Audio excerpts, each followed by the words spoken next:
You know the group Kiss, right? The fire, the bright lights, the rock music. It took a creative mind, several of them, to make that a possibility. It wasn't just one person. It was a collaboration of creativity. Creativity is lived every single day. We love creativity so much that I believe that we're addicted to it. We got to have more and more and more. We take, we give. We don't want to share. We want to hoard it. Unplugged, because we will always say yes to creativity, totally uncut, because we all make mistakes. So turn it into a tool. This is Arroe Unplugged. How long does it take for you to get into the mood, to get into the vibe, to know you've got to be able to do something without all the other things getting in the way? You sit down and have a cup of coffee?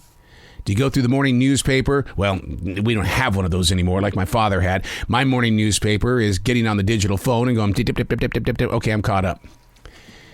Somebody asked me a question about what's going on in the world. I can give them maybe one or two sentences. I don't want to be an expert, but at least I'm caught up. What does it take to get you to move? Every opportunity is right there at the edge of our fingertip. Now the question is, how are we going to put our print on it? Do you have to be in the mood for it? Are you just going through the motions? Are you documenting it? I think that's one of the reasons why I'm a daily writer, because I forget things so easily. I have to put my keys in the same place every day, right there next to my wallet, because if I don't, one of them is going to be forgotten about, probably both. Then I'm going to get pulled over by the cops. They're going to say, "Where's your driver's license?" I'm going to say, crap, I forgot it at home. And then you pay the price. What does it take to get you motivated, to move forward? Those are the questions that I want you to ask yourself. Not to get pissed off at yourself, not to sit there and doubt yourself, but just to ask yourself, what does it take to get you to move? Hey, it's Arroe. This is The Choice. This is what I was writing while the sun was waking up on a brilliant new day. Today we're reading from January 13th, Friday the 13th, 2023. Please, Lord Jesus, let this be a day of gratefulness and a day of greater victory, and not what that day actually represents. What poisons the mind most? I think I just planted a seed just a couple of seconds ago. I wanted a day of gratefulness and victory, and then I had to come in there and interrupt it with, well, this is Friday the 13th. It's probably going to play out that way instead. That's how we poison our minds. The physical act of something gone wrong, or the words that keep playing over and over in our head. What poisons the mind most? Is it the physical act, or is it the way we think? I'm extremely guilty of thinking way too much. The imagination has a weakness, a way of getting bogged down in the writing history that I put on a page. But if I don't do it, it doesn't exist. That 30-second thought has now evolved into an hour's worth of high anxiety. Then it becomes a day.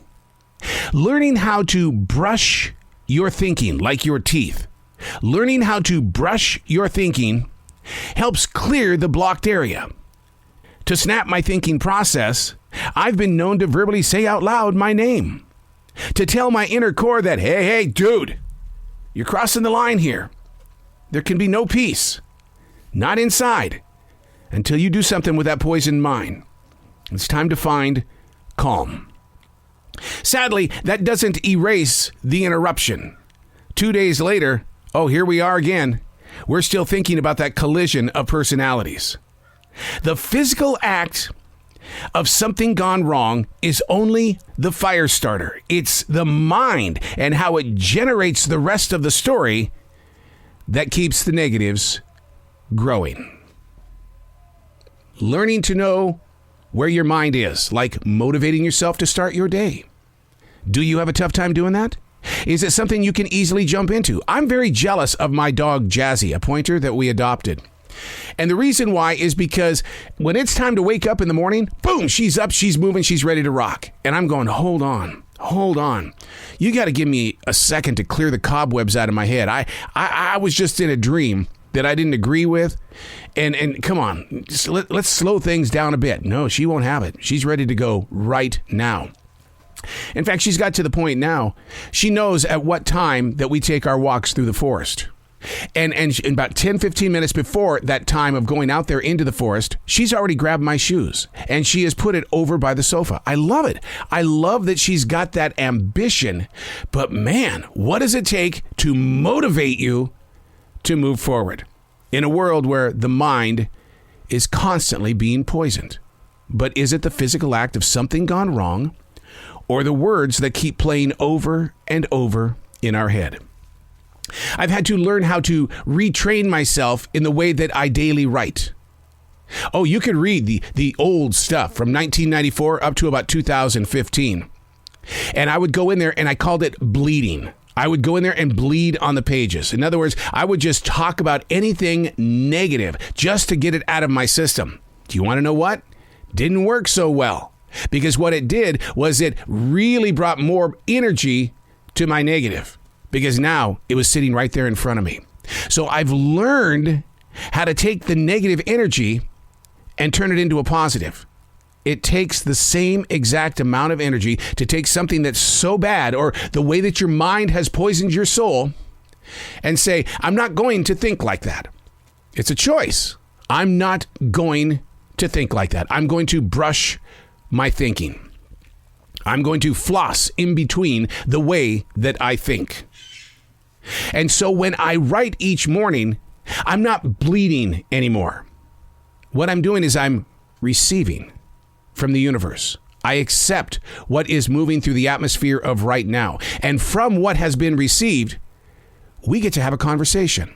So now I'm sharing. Whereas between 1994 and 2015, when I was bleeding in the daily writing, you'll probably never see those pages. Because to this day, all of those years later, it's still very negative. What poisons the mind most? The physical act of something gone wrong, or the words that keep playing over and over in our head? I'm Arroe, and that's what I was writing while the sun was waking up on a brilliant new day.